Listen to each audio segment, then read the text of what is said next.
Հրապարակը գրում է 3 Նիկոլ Փաշինյանը տեղեկացրեց, որ դատարանի վճռով հաշտության համաձայնագրով որպես ապօրինի ձեռք բերված գույք Հայաստանի սեփականությանն է հանձնվել Երևանի Իսակովի 23 հասցեում գտնվող հողամաս 29 միլիոն դրամ արժողությամբ։ Սա հատիկ առ հատիկի շրջանակում հերթական ակցիան է, թերթը հետաքրքրվել է, թե խոսքը ինչ հողամասի մասին է ու տեղեկացել, որ խոսքը ԱԱԾ ՊՊԾ պետի նախկին տեղակալ Վաչագան Ղազարյանի Սերժի Բաչոյի հողատարածքի մասին է։ Ղազարյանը այն մոտ 1 տասնյակ անձանցից է, որ հաշտության է գնացել իշխանության հետ ու վերադարձրել այն, ինչ դատարանի միջոցով դատախազությունը ուզում էր բռնագանձել։ Չսպասելով որոշմանը, նա տարածքը հանձնել է պետությանը։ Այդ հողամասի մասին դեռ 3 տարի առաջ գրել էր գլխավոր դատախազությունը, որ պատրաստվում են բռնագանձել, ի թիվս այլ գույքերի ու խոշոր գումարի հետ։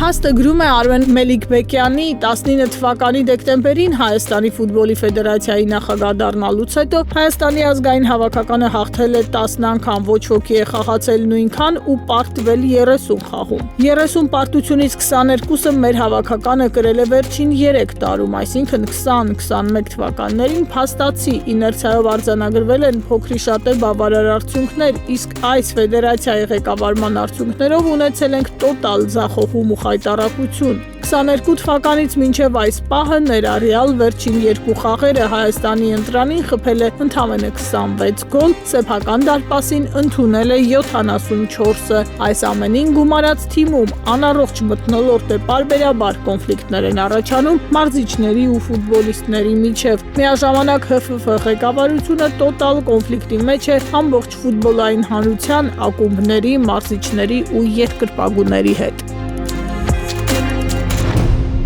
Հրապարակն էլ գրում է, մինչև խորհրդարանը մարտի 26-ին կքննի ՔՊ-ից վտարված Հովիկ Ղազարյանին անձեռնմխելիությունից զրկելու ու քրեական հետապնդում հարուցելու դատախազության միջնորդությունը, հակակոռուպցիոն կոմիտեն շտապել է որոշում ընդունել, փորձելով ճնշում գործադրել Ղազարյանի վրա, որ նիստում ավել պակաս չխոսի, ՔՊ-ի ու Նիկոլ Փաշինյանի կեղտերը ջրի երես չհանի։ Հակակոռուպցիոն կոմիտեն որոշել է Ղազարյանին կաշառք տալու գործով մեղադրել, Աշոտ Կամավոսյանի մասով նախաքննության ավարտի մասին հայտարարել է ու գործն ուղարկել դատարան։ Ղազարյանի գործողությունների մասով նախաքննությունը շարունակվում է, բայց Աշոտիկից կորզված ցուցմունքով, որը դեռ պետք է հիմնավորվի, արդեն քննությունը փորձում են տանել այն ուղղությամբ, որ պատգամավորին կաշառք է առաջարկվել, ինքն էլ լռել է, ինչը ևս հանցագործություն է։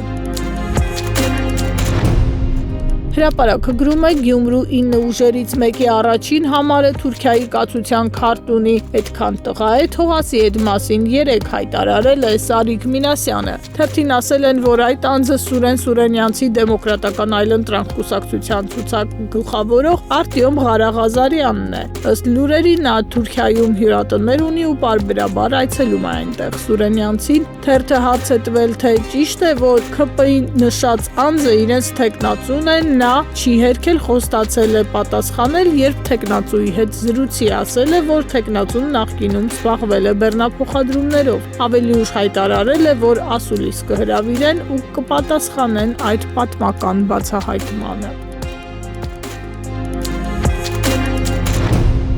Ժողովուրդն էլ գրում է, իշխող ՔՊ-ն ամբողջ ռեսուրսով քարոզչական, պաշտոնական աշխատում է չեզոքացնել Վարդան Ղուկասյանին։ Թերթի ՔՊ-ամերձ աղբյուրները փոխանցել են, որ քարոզչության այս օրերին տուն-տուն, բակ-բակ շրջելու արդյունքում ՔՊ-ն պարզել է, որ նախկին Թալանչի եզրույթը Գյումրիում արդիական չէ ու Վարդան Ղուկասյանը ակնհայտորեն առաջատար է, ուստի հրահանգել են նրան վարկաբեկել, թիմակիցների դեմ քայլեր անել։ Անգամ ԱԺ-ՔՊ խմբակցության падգամավոր Էմա Պալյանը իշխանական լրատվամիջոցի հետ զրույցում ակնհայտորեն վիրավորելով Գյումրիում առաջադրված բոլոր մյուս ուժերին ու թեկնածուներին հայտարարել է, թե 8 ուժերից որևէ մեկին ձայն տալ նշանակում է քվեարկել Վարդան Ղուկասյանի օգտին։ Այսինքն Պալյանի կարծիքով մյուս բոլոր 8 ուժերը Ղուկասյանի արբանյակներն են, այդ թվում Եվրադաշինքը, որը օր ու գիշեր եվրոպական արժեքներ է քարոզում, ի հակադրություն կոմունիստական կուսակցության կողմից առաջադրված Վարդան Ղուկասյանի քարոզչությանը, հեգնում է թերթը։